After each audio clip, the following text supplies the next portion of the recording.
இன்றைக்கி Thursday morning ஒரு meeting இருக்குது அப்படின்னு சொல்லிட்டு எனக்கு முன்னாடி இவர் கிளம்பிட்டார். ஸோ பொண்ணை கூட்டிகிட்டு நான் என்னோடய ஆஃபீஸ்க்கு நான் இப்போ கிளம்பிடுவேன். மத்தியானம் லஞ்ச் எல்லாம் ரெடி பண்ணியாச்சு பேக் பண்ணுறதுக்கு. இன்றைக்கி கேரியர் ரெடியில் ஆஃபீஸ்க்கான சாப்பாடு வந்துட்டு தக்காளி சாதம்.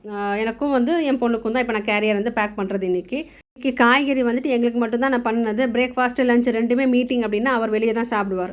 ஸோ இன்றைக்கி காய்கறி வந்துட்டு அவரைக்காவும் பேபிகார்னும் போட்டுட்டு ஒரு கறி ஒன்று பண்ணேன் எங்கள் 2 பேருக்கும். இன்னும் பிரேக்ஃபாஸ்ட்டெல்லாம் எதுவும் சாப்பிடலை. எப்போவும் கேரியர் கட்டிட்டு அதுக்கப்புறம் சாப்பிட்டு கிளம்புறது தான். இன்றைக்கி அவளுக்கு மட்டும் ரவை உப்புமா செஞ்சு வச்சுருக்கேன். எனக்கு இந்த தக்காளி சாதம் கொஞ்சம் கூட பிசைஞ்ச மாதிரியே இருந்தது.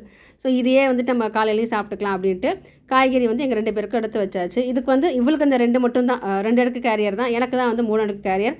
அதுலேயும் இது சாலடு, ஸ்வீட் பொட்டேட்டோ, அதுக்கப்புறம் குக்கும்பரு, கேரட்டு, வெங்காயம், பச்சை மிளகாலாம் போட்டு ஒரு சாலடை இப்படி உருட்டி வச்சுருக்கேன் நான். இதில் பச்சடி மாதிரி பண்ணிக்கிறதுக்கு அங்கே போயிட்டு, ஏன்னா இங்கேருந்து தயிர் ஊற்றி எடுத்துகிட்டு போனால் புளிச்சு போயிடும்.